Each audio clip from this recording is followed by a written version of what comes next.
বড় ম্যাচে বড় প্লেয়ার পারফরমেন্স করে, এটা আজকে প্রমাণ করলো ভারতের ক্যাপ্টেন হরমনপ্রীত কৌর। হরমনপ্রীত কৌর আজকে দুর্দান্ত ইনিংস খেললো, 102 রানের ইনিংস খেললো মাত্র 84 বলে, এবং ভারতকে এমন একটা জায়গায় পৌঁছে দিয়েছে কি সেখান থেকে ভারতের হারার চান্স খুবই কম আছে। তো আজকে ডিসাইডার ম্যাচ চলছে ইংল্যান্ড আর ভারতের মধ্যে, তিনটে ওয়ানডে ম্যাচের সিরিজ চলছে এবং ভারত একটা জিতেছিল, ইংল্যান্ড একটা জিতেছিল, এবং এই ম্যাচটা আজকে চলছে এবং এই ম্যাচটা যে জিতবে সে জিতে যাবে এই সিরিজটা। তো ভারতের দল আজকে প্রথমে ব্যাটিং করেছিল এবং দুর্দান্তভাবে ক্যাপ্টেন্সি ইনিংস খেললো হরমনপ্রীত কৌর।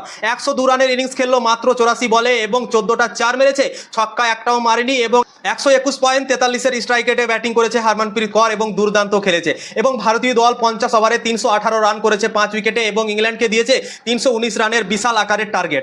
তো এই রানটা শেষ করতে গেলে ইংল্যান্ডকে দুর্দান্ত অসাধারণ ব্যাটিং করতে হবে। তো এই ম্যাচটা ভারতের জন্য জেতার সম্ভাবনাটা খুবই বেশি এবং সিরিজ জেতার সম্ভাবনাটাও অনেক বেড়ে গিয়েছে, কেননা বিশাল আকারের স্কোর লাগিয়ে ফেলেছে ভারতের দল, 319 রানের টার্গেট দিয়েছে ইংল্যান্ডকে। তো দেখা যাক কে জিতে এই ম্যাচটা, এবং হরমনপ্রীত কৌর দুর্দান্ত ইনিংস খেললো, ক্যাপ্টেন্সি ইনিংস খেললো, তার জন্য একটা হাততালি আমার তরফ থেকে ভাই।